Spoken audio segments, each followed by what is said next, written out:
Hello friends, once again welcome back to the GAN Simplify YouTube channel. Friends ఈ వీడియోలో weekly current affairs సిరీస్లో భాగంగా 8 September నుంచి 14 September మధ్య ఉన్నటువంటి అన్ని ముఖ్యమైన జాతీయ అంశాలు రానున్న కాంపిటేటివ్ ఎగ్జామ్స్ని దృష్టిలో పెట్టుకొని మీ ముందుకు తీసుకురావడం అయితే జరిగింది. అందులో ఫస్ట్ న్యూస్ చూసినట్టయితే ఈ న్యూస్ వచ్చేసి ఆర్టికల్ 370 అబ్రోగేషన్కి సంబంధించి. ఈ ఆర్టికల్ 370 అనేది 5th ఆగస్ట్ 2019లో అబ్రోగేట్ చేయడం అయితే జరిగింది. ఇది 5th ఆగస్ట్ 2024 గాను 5 సంవత్సరాలు అయితే పూర్తి చేసుకోవడం జరిగింది. ఈ ఆర్టికల్ని తీసేసి 5 సంవత్సరాల సమయాన్ని అయితే పూర్తి చేసుకుంది. అదేవిధంగా జమ్మూ కాశ్మీర్లో గత 10 ఏళ్లుగా ఏ విధమైన ఎలక్షన్స్ అయితే జరగలేదు. సో 2014 తర్వాత ఇప్పుడు 2024లో జనరల్ ఎలక్షన్స్ జరగబోతున్నాయి. ఈ జనరల్ ఎలక్షన్ల సమయంలో Jammu Kashmir national conference MP అయినటువంటి అబ్దుల్ ఫారూక్ ఈ ఆర్టికల్ 370ని మళ్ళీ రివైవ్ చేయాలని చెప్పేసి ఆయన క్యాంపెయిన్లో తెలియజేయడం అయితే జరిగింది. అదే పనిగా మన హోమ్ మినిస్టర్ అయినటువంటి అమిత్ షా గారు ఈ ఆర్టికల్ 370 అనేది ఒక హిస్టరీగా చెప్పారు. అదేవిధంగా ఈ ఆర్టికల్ 370 అనేది ఇప్పుడు మన ఇండియన్ కాన్స్టిట్యూషన్లో లేదు. దీనిని 11 డిసెంబర్ 2023లో 5 జడ్జెస్ బెంచ్తో సుప్రీంకోర్టు ఒక నిర్ణయం అయితే తీసుకుంది. ఈ ఆర్టికల్ 370ని మన ఇండియన్ కాన్స్టిట్యూషన్ నుంచి అప్హెల్డ్ చేయడం అయితే జరిగింది. సో నెక్స్ట్ న్యూస్ చూసినట్టయితే మంకీపాక్స్. ఈ మంకీపాక్స్ అనేది మొదటగా ఆఫ్రికా ఖండంలోని డెమోక్రాటిక్ రిపబ్లిక్ ఆఫ్ కాంగోలో ఈ మంకీపాక్స్ వ్యాధిని చూసుకోవచ్చు. ఇది గత కొన్ని రోజులుగా ఆఫ్రికా ఖండంలోని ఇతర దేశాలలో వ్యాప్తి చెందడమే కాకుండా మన ఏషియా కాంటినెంట్లో కూడా రావడం అయితే జరిగింది. అవి ముఖ్యంగా చూసుకున్నట్టయితే ఇండియా మరియు పాకిస్తాన్ మరికొన్ని దేశాలలో ఈ ఎంపాక్స్ అనేది వ్యాపించింది. ఈ మంకీపాక్స్ని పబ్లిక్ హెల్త్ ఎమర్జెన్సీగా World Health Organization already declare చేయడం అయితే జరిగింది. ఈ మంకీపాక్స్ అనేది ఒక జూనోటిక్ వైరస్. జూనోటిక్ వైరస్ అంటే జంతువుల నుంచి మనుషులకు మరియు మనుషుల నుంచి మనుషులకు సోకే వ్యాధిగా చెప్పుకోవచ్చు. అదేవిధంగా ఈ మంకీపాక్స్ ఏ విధంగా వ్యాప్తి చెందుతుందంటే మనిషి యొక్క రెస్పిరేటరీ డ్రాప్లెట్స్. ఈ వ్యాధి వ్యాప్తి అనేది తుమ్ముల ద్వారా మరియు దగ్గుల ద్వారా వ్యాప్తి చెందుతుంది.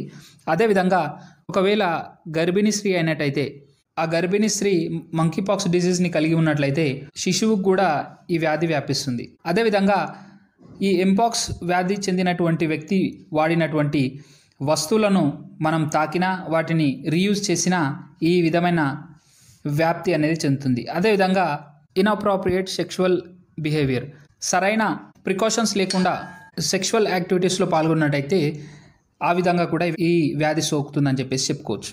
ఈ వ్యాధికి సంబంధించినటువంటి కొన్ని సిమ్టమ్స్ చూసినట్టయితే స్కిన్పై ర్యాషెస్ రావడం, ఫీవర్, చలివేయడము, తలనొప్పి, గొంతు నొప్పి, అదేవిధంగా లింఫ్ నోడ్స్ అనేటివి స్వెల్లింగ్ రావడము, దగ్గు, నడుము నొప్పులు మరియు శరీరంలోని కండరాల నొప్పి, ఈ విధమైన సిమ్టమ్స్ మనం చూసుకోవచ్చు. ఈ పిక్చర్లో చూస్తున్న విధంగా మన స్కిన్పై ఈ మంకీపాక్స్ యొక్క ఈ సిమ్టమ్స్ అనేటివి 3 to 4 వీక్స్ మధ్య 3 నుంచి 4 వారాల మధ్య బయటికి రావడం జరుగుతుంది. ఈ పిక్చర్లో చూపించిన విధంగా స్కిన్పై ర్యాషెస్ రావడం అయితే జరుగుతుంది. ఈ మంకీపాక్స్ యొక్క వేరియంట్స్ చూసినట్టయితే 2 వేరియంట్స్ ఉంటాయి. ఒకటి క్లాడ్ 1 మరియు క్లాడ్ 2. ఆఫ్రికా కాంటినెంట్లో అతి భయంకరంగా చెప్పుకోబడిన వైరస్గా క్లాడ్ 1 చెప్పొచ్చు. అదేవిధంగా క్లాడ్ 2 అనేది సాధారణంగా ఉండే వైరస్గా చెప్తున్నారు. సో మన భారతదేశంలో నమోదైనటువంటి ఆ వైరస్ను క్లాడ్ 2గా మన ఇండియన్ ల్యాబొరేటరీలో టెస్టింగ్ ద్వారా గుర్తించడం అయితే జరిగింది. ఈ గుర్తించిన కేసు అనేది ఒక దేశం నుంచి మరో దేశానికి ఆ వ్యక్తి ట్రావెలింగ్ చేసి రావడం ద్వారా ఈ ఇన్ఫెక్షన్ అయ్యిందని చెప్పేసి మన హెల్త్ మినిస్ట్రీ చెప్పడం అయితే జరిగింది. నెక్స్ట్ న్యూస్ చూసినట్టయితే ఇండియాస్ సెమీకండక్టర్ మిషన్. ఇండియా అనేది సెమీకండక్టర్కి సంబంధించి కొత్త ఇన్సెంటివ్స్ని తీసుకురావడం అయితే జరిగింది. ఈ ఇన్సెంటివ్స్ అనేటివి యునైటెడ్ స్టేట్స్ ఆఫ్ అమెరికా పార్ట్నర్షిప్స్తో మన దేశంలో అనేక ప్రాంతాల్లో ఈ సెమీకండక్టర్ కాంపోనెంట్స్ తయారు చేయడానికి ఇండియా నిర్ణయం అయితే తీసుకుంది. ఈ సెమీకండక్టర్ తయారీలో ముందుగా తైవాన్ ఈ సెమీకండక్టర్ పరిశ్రమలో ప్రస్తుతం తైవాన్, చైనా మరియు అమెరికాలో తమ పైచేయిని చూపుతున్నాయి. రానున్న రోజుల్లో అదే పనిగా సెమికాన్ ఇండియా 2024 అని ఒక 3-day ఈవెంట్ని అయితే ఆర్గనైజ్ చేయడం జరిగింది. ఇందులో ఈ సెమీకండక్టర్ స్ట్రాటజీ మరియు పాలసీస్, అదేవిధంగా రానున్న రోజుల్లో మన భారతదేశం అనేది సెమీకండక్టర్ సెక్టర్లో ఒక గ్లోబల్ హబ్గా మారాలని చెప్పేసి నిర్ణయాలు తీసుకోవడం అయితే జరిగింది. ఈ సెమికాన్ ఇండియా 2024 అనేది 85,000 వర్క్ ఫోర్స్ ఈ సెమీకండక్టర్ సెక్టర్ అనేది 85,000 వర్క్ ఫోర్స్ని క్రియేట్ చేయడమే కాకుండా ఇండియా కూడా ఈ సెమీ కండక్టర్ సెక్టర్లో ఒక గొప్ప విజయాన్ని సాధించాలని చెప్పేసి Indian prime minister Narendra Modi గారు చెప్పడం అయితే జరిగింది. వచ్చే 2028 వరకు $80.3 బిలియన్ మార్కెట్ను క్రియేట్ చేయాలని చెప్పేసి చెప్పడం అయితే జరిగింది. నెక్స్ట్ న్యూస్ చూసినట్టయితే అగ్ని-4 మిసైల్కి సంబంధించి. ఈ అగ్ని-4 మిసైల్ అనేది ఇంటర్మీడియట్ రేంజ్ బ్యాలిస్టిక్ మిసైల్. దీనిని ఒడిస్సాలోని ఇంటిగ్రేటెడ్ టెస్ట్ రేంజ్ చాందీపూర్లో సెప్టెంబర్ 6న సక్సెస్ఫుల్గా లాంచ్ చేయడం అయితే జరిగింది. దీని ద్వారా వారు అనుకున్న రేంజ్లో ఈ టెస్ట్ కంప్లీట్ అవ్వడం విశేషంగా చెప్పుకోవచ్చు. ఈ టెస్ట్ అనేది స్ట్రాటజిక్ ఫోర్స్ కమాండ్ ఆధ్వర్యంలో నిర్వహించడం అయితే జరిగింది. నెక్స్ట్ న్యూస్ చూసినట్టయితే కోల్కతా రేప్ సంఘటనకు సంబంధించి streets to global stage. Kolkata rape and murder కేసుకి సంబంధించి ప్రపంచ దేశాల్లో ఉన్నటువంటి 25 దేశాల నుంచి మన భారత ప్రజలంతా 130 సిటీలలో ఈ ప్రొటెస్ట్ను ఈ కోల్కతా రేప్ అండ్ మర్డర్ కేసుకి సంబంధించి ప్రొటెస్ట్ చేయడం అయితే జరుగుతుంది. అందులో కొన్ని దేశాలను చూసినట్టయితే అవి జపాన్, ఆస్ట్రేలియా, తైవాన్, స్వీడన్, సింగపూర్గా చెప్పుకోవచ్చు. నెక్స్ట్ న్యూస్ చూసినట్టయితే మణిపూర్లో మరోసారి కొత్త వైలెన్స్ అనేది మొదలైంది. ఈ వైలెన్స్ మొదలవడానికి ముఖ్య కారణంగా డ్రోన్ మరియు రాకెట్ అటాక్స్గా చెప్పుకోవచ్చు. ఈ మణిపూర్ వైలెన్స్ అనేది గత కొన్ని నెలలుగా మనం చూసుకోవచ్చు. దీనికి ముఖ్య కారణాలు చూసినట్టయితే అక్కడ ఉన్నటువంటి మైతీ మరియు కుకీ కమ్యూనిటీస్ మధ్య వచ్చిన విభేదంగానే చెప్పుకోవచ్చు. మణిపూర్ హైకోర్టు మైతీ కమ్యూనిటీకి అనుకూలంగా జాబ్లలో రిజర్వేషన్ ఇస్తామని చెప్పేసి ఇచ్చినటువంటి ఒక నిర్ణయమే ఆ రెండు కమ్యూనిటీల మధ్య సమస్యలను తెచ్చిపెట్టింది. ఆ విధంగా కుకీ మరియు మైతీ కమ్యూనిటీల మధ్య ఎక్కువ మొత్తంలో మనం దాడులు జరిగాయని చూసుకోవచ్చు.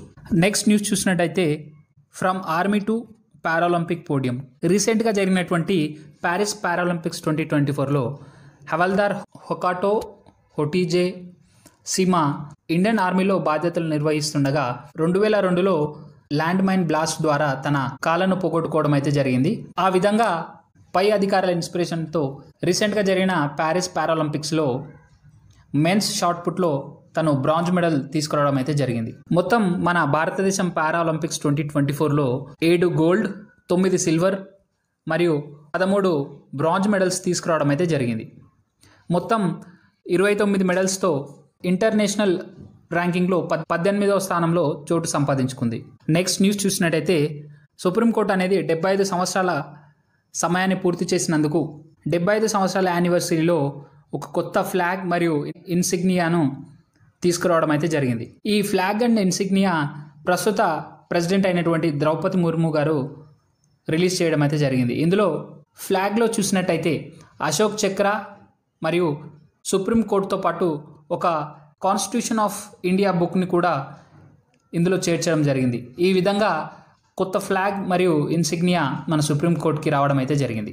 నెక్స్ట్ న్యూస్ చూసినట్టయితే యూనియన్ హోమ్ మినిస్టర్ అయినటువంటి అమిత్ షా గారు శుక్రవారం రోజు అండమాన్ అండ్ నికోబార్ ఐలాండ్ యొక్క క్యాపిటల్ అయినటువంటి పోర్ట్ బ్లేయర్ పేరును శ్రీ విజయపురం అని పేరు మార్చడం అయితే జరిగింది. దీనికి కారణం బ్రిటిష్ వారు పరిపాలించిన ప్రాంతాలను వారికి అనుకూలంగా పెట్టుకున్న పేర్లను మార్చే క్రమంలో ఇండియన్ నేవీలో కూడా కొన్ని మార్పులు చేర్పులు చేయడం అయితే జరిగింది. అదే పనిగా ఇప్పుడు అండమాన్ నికోబార్ ఐలాండ్ యొక్క క్యాపిటల్ అయినటువంటి పోర్ట్ బ్లేయర్ పేరు కూడా మార్చడం అయితే జరిగింది. నెక్స్ట్ న్యూస్ చూసినట్టయితే 70 ఏళ్ల పైబడినటువంటి వయస్కులకు ఆయుష్మాన్ భారత్ హెల్త్ ఇన్సూరెన్స్ ఇస్తామని చెప్పేసి గవర్నమెంట్ చెప్పడం అయితే జరిగింది. ఈ ఇన్సూరెన్స్ అనేది వారి యొక్క ఇన్కమ్ దృష్టిలో తీసుకోకుండా వారికి ఈ ఇన్సూరెన్స్ ఇస్తామని చెప్పేసి చెప్పడం అయితే జరిగింది. ఈ Ayushman Bharat health insurance scheme అనేది ప్రధాన మంత్రి జన్ ఆరోగ్య యోజనలో ఒక భాగంగా చెప్పుకోవచ్చు. నెక్స్ట్ న్యూస్ చూస్తున్నట్టయితే అస్సాం చీఫ్ మినిస్టర్ అయినటువంటి హేమంత బిశ్వ శర్మ అస్సాంలో కొత్తగా ఆధార్ కార్డులు ఇష్యూ కావాలంటే ఆ ఆధార్ కార్డ్ అప్లికేషన్లో ఎన్ఆర్సీ అప్లికేషన్ నంబర్ తప్పకుండా ఇవ్వాలని చెప్పేసి చెప్పడం అయితే జరిగింది. ఎన్ఆర్సీ అంటే నేషనల్ రిజిస్టర్ ఆఫ్ సిటిజన్. ఈ ఎన్ఆర్సీ అప్లికేషన్ నెంబర్ అనేది కొత్త ఆధార్ కార్డులు ఇష్యూ చేయడానికి మ్యాండేటరీ చేయడం అయితే జరిగింది. ఈయన ఆధార్ కార్డ్ అప్లికేషన్స్ అనేటివి ఇప్పుడున్న ప్రస్తుత పాపులేషన్ కంటే ఎక్కువ అయిపోయాయని చెప్పేసి చెప్పడం అయితే జరుగుతుంది. ఈ కొత్త ఆధార్ కార్డు ఇష్యూ చేయడంలో ఈ ఎన్ఆర్సీ అప్లికేషన్ నెంబర్ పెట్టడంతో ఈ ఆధార్ కార్డును మరింత స్ట్రిక్ట్నెస్ పెంచారు. ఈ విధమైన డెసిషన్స్తో రానున్న రోజుల్లో ఇల్లీగల్ ఫారినర్స్ ఎవరైతే ఉన్నారో ఇతర దేశాల నుంచి భారతదేశంకి వచ్చి మన భారత సభ్యత్వం కోరాలనుకుంటున్న వారికి ఇది ఒక సెట్ బ్యాక్గా చెప్పుకోవచ్చు. నెక్స్ట్ న్యూస్ చూసినట్టయితే centre discharges Puja Khedkar from IAS with immediate effect. Former trainee అయినటువంటి ఐఏఎస్ ఆఫీసర్ పూజా కేట్కర్ ఈ ఐఏఎస్ ర్యాంక్ని తీసుకోవడానికి తను సబ్మిట్ చేసినటువంటి ఓబీసీ సర్టిఫికేట్స్ మరియు డిసబిలిటీ కోటా బెనిఫిట్స్ అనేటివి సరైనవి కావని చెప్పేసి ఈ 2 సర్టిఫికేట్స్తో యూపీఎస్సీ బోర్డ్ని తన ర్యాంక్ని మిస్యూజ్ చేసిందని చెప్పేసి తక్షణమే తనను తొలగించడం అయితే జరిగింది. అదేవిధంగా ఈమెకు వ్యతిరేకంగా ఒక క్రిమినల్ కేసు కూడా నమోదు చేయడం జరిగింది. నెక్స్ట్ న్యూస్ చూసినట్టయితే ఇప్పుడు ప్రస్తుతం మన భారతదేశంలో జమ్మూ కాశ్మీర్ మరియు హర్యానా 2 ప్రాంతాలలో ఈ ఎంపీ ఎలక్షన్స్ అయితే జరగనున్నాయి. ఈ ఎలక్షన్స్ అనేటివి సెప్టెంబర్ 8 నుంచి అక్టోబర్ 1 మధ్య ఎలక్షన్ కమిషన్ నిర్వహించబోతుంది. ఇందులో జమ్మూ అండ్ కాశ్మీర్లో 3 ఫేజ్లలో మరియు హర్యానాలో 1 ఫేజ్లో ఈ ఎలక్షన్స్ కండక్ట్ చేస్తామని చెప్పుకొచ్చారు. అదేవిధంగా ఈ ఎలక్షన్స్ యొక్క రిజల్ట్స్ అనేటివి అక్టోబర్ 4, 2024లో విడుదల చేస్తామని చెప్పారు. మరియు మహారాష్ట్ర, జార్ఖండ్లో మరికొన్ని స్టేట్స్ ఈ ఇయర్ ఎండ్లోపు ఈ రాష్ట్రాల్లో ఎలక్షన్స్ జరగనున్నాయని చెప్పుకొచ్చారు.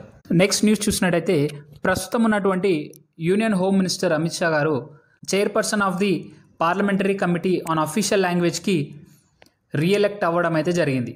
ఈ అమిత్ షా గారు చైర్మన్ ఆఫ్ ది కమిటీగా 2019 నుంచి 2024 వరకు పనిచేయడం అయితే జరిగింది. ఈ విధంగా మరోసారి ఈయన ఈ పదవికి ఎన్నికవడం అయితే జరిగింది. నెక్స్ట్ న్యూస్ చూసినట్టయితే రోడ్వేస్కి సంబంధించి గ్లోబల్ నావిగేషన్ శాటిలైట్ సిస్టమ్ ఎవరైతే ఈ పనిచేస్తున్నటువంటి గ్లోబల్ నావిగేషన్ శాటిలైట్ సిస్టమ్ని తమ వాహనాలకు అమరుస్తారో వారు 20,000 కిలోమీటర్ల వరకు హైవేస్ మరియు ఎక్స్ప్రెస్ వేస్పై ఏ విధమైన ఛార్జెస్ లేకుండా పయనించవచ్చు అని చెప్పేసి చెప్పడం అయితే జరిగింది. ఈ 20 కిలోమీటర్లు అనేటివి ప్రతిరోజు 20 కిలోమీటర్లు ఫ్రీగా ఈ గ్లోబల్ నావిగేషన్ శాటిలైట్ సిస్టమ్తో ట్రావెల్ చేయొచ్చు. నెక్స్ట్ న్యూస్ చూసినట్టయితే హిమాచల్ ప్రదేశ్లోని షిమ్లాలో ఒక ప్రొటెస్ట్ లేవదీశారు.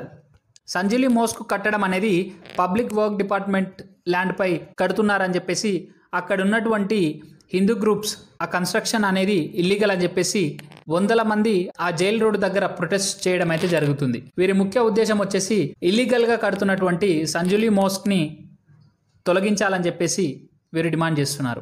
ఫ్రెండ్స్, మీకు ఈ వీడియో ఇన్ఫర్మేటివ్గా అనిపిస్తే please do like the video and share the video with your friends. అదేవిధంగా ఫర్దర్ మీకు ఇలాంటి ఎడ్యుకేషనల్ కంటెంట్ వీడియోస్ కావాలనుకుంటే please subscribe my channel and hit the bell icon button. Thank you.